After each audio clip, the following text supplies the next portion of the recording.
I just think that probably reality of life, if you want to put that one in there, make it a 4 R's, reality, reading, writing, reality. That kids need to know that it's not just about math and the other R's. It is about living in the real world and applying those things that they learned in school to what's going to be in the real world. Not that they're not living the real world, but they sometimes don't think that they are. You know, because everybody wants to be an NBA player or an NFL or be a professional singer or movie star. That if someone was, their contract is sitting in front of them, they best know how to do their math. They best know how to read, and they probably want to make sure that when they write that contract and sign their name, that whoever's on the other side of that contract isn't taking everything away from them. So they can relate to that, most definitely. Reading, writing, and arithmetic, of course, are in the forefront of our educational system.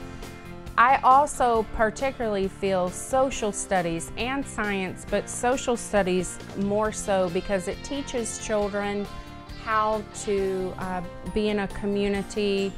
It teaches them civics, it teaches them ethics, it teaches them about themselves and about their larger community and world.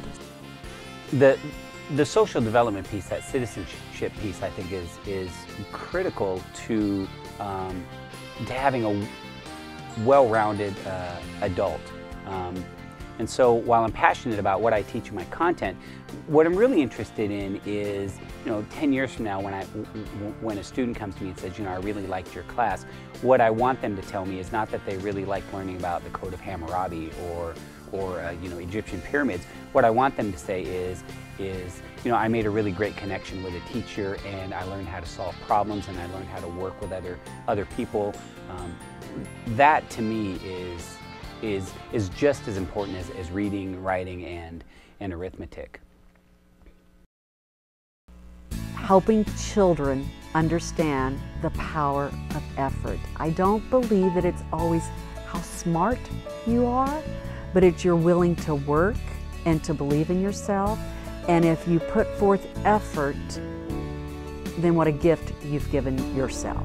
And when I, as a classroom teacher, can give that gift to a child, and you see that they learn to believe in themselves, and they can grasp the power of hard work and effort, and that the joy of being a learner, what comes from those two things, it's why I do what I do. Connections. I think that's what our kids are missing the most. I remember it was a few years ago, we were talking relationships. We were talking the R's.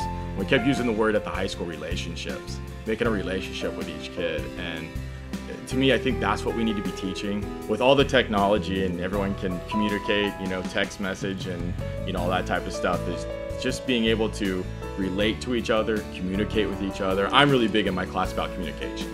Whether or not they know what year a particular battle took place, it's important but not necessarily the most relevant.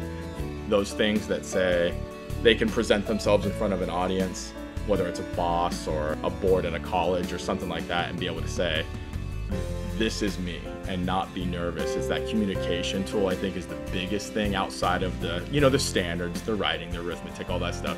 Just being able to communicate